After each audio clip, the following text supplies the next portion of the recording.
If you've ever watched My Life as a Teenage Robot, you know it's a show about a teenage robot trying to live a normal life while also trying to battle monsters and aliens to protect Earth. It's all in the title, really. Anyway, one of the most recurring villains in the series is called the Cluster, and it's this group of robots who originally tried to get the main character, XJ9 or Jenny, to switch over to their side. Eventually, they just gave up and decided they wanted to kill her. Well, anyway, I have reason to believe that the Cluster is some kind of analogy for the Third Reich or Nazi Germany. I know this sounds really far-fetched, so I reached out to Rob Renzetti, the creator of the series, on Twitter, and he said it wasn't far-fetched at all. Now, either this was very subtle sarcasm, or I'm some kind of irrefutable law god. In all seriousness, I think there actually is evidence to show that the Cluster is at least in some ways connected or inspired by Nazi Germany and the Nazis. Okay, so first some background information. The Cluster is a group of robots who believe in robot supremacy. They view themselves as the superior species, and they even have a planet where they only allow robots. So yeah, hell-bent on enslaving the inferior humans, it's pretty obvious that there's some kind of racial message here. Not exactly that would be shocking. The show has handled sexist and racist messages before in episodes like The Return of the Raggedy Android. Anyway, the episode where we get the most information about the Cluster is called Escape from Cluster Prime. It's a 40-minute special. In this episode, Jenny accidentally finds herself on Cluster Prime and starts living a life as a robot on it. This has many implications and offers quite an interesting storyline and thoughts about racism. But first, let's cover some hints at Nazi ideology on their home planet. First of all, it's a complete dictatorship with a monarch. I know technically it's a monarchy, but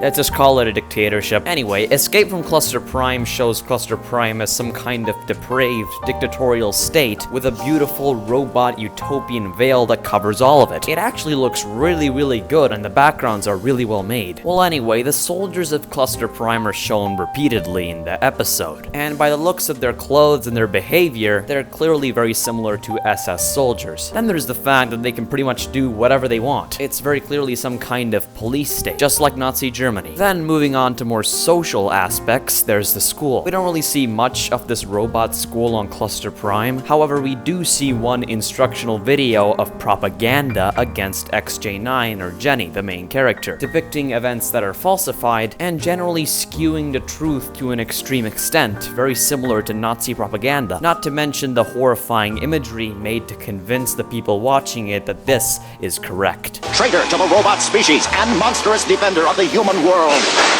XJ9 is a vile and malicious super robot who can stretch out her spidery arms to horrific lengths, move with blistering speeds, and produce devastating weapons from her innards. It's very clearly alluding to real-life propaganda, specifically Nazi ones. Anyway, at the end of the special, we see that XJ9 decides to return back to Earth, and Cluster Prime is also handed in control to someone else, namely the daughter of the previous monarch, Queen Vexus. Speaking of Jenny, we need to look at the relations between her, Cluster Prime, and how this spreads a message about racial harmony. It's a very interesting perspective to take. Jenny, at least to the Cluster Prime, is considered superior, at least superior to humans. Despite this, she is considered the enemy because she aims to destroy them and all that stuff. When Jenny goes to Cluster Prime, she is enthralled by a world only populated by robots. I think you can see the racial implications here. However, she soon comes to realize of the importance of living together and not segregating based on race. Although it's not really race, it's species, but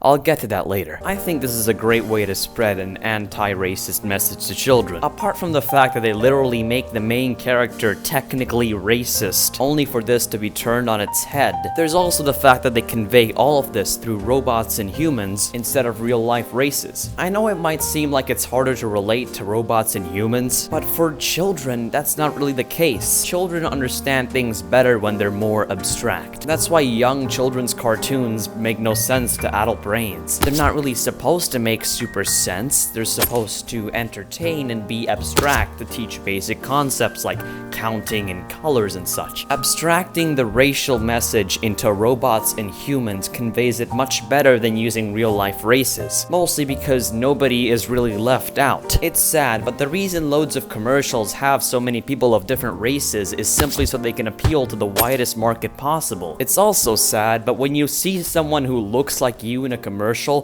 whether it be race or gender, you're often going to relate better to them. Cartoons have this problem to a lesser extent, because the only things you can really relate to that are human are humanoid characters and voices. And so by abstracting racism to just humans and robots, it makes the whole problem much more digestible to children and all children of all races. It makes it a far more universal concept, rather than focusing on specifically America, like the episode Return of the Raggedy Android did with the racist and sexist bartender. It feels kinda crazy for me to talk about how there's anti-Nazi and anti-racist implications in a cartoon show meant for children, but when you really look at it, it really seems that way. So thanks for watching my stupid theory. Do you think this is probable? Do you think this is stupid? Or do you think that Rob Renzetti was right all along to think that it's not very far-fetched? Tell me in the comments, and thanks for watching. This video was surprisingly not brought to you by Robot Boy.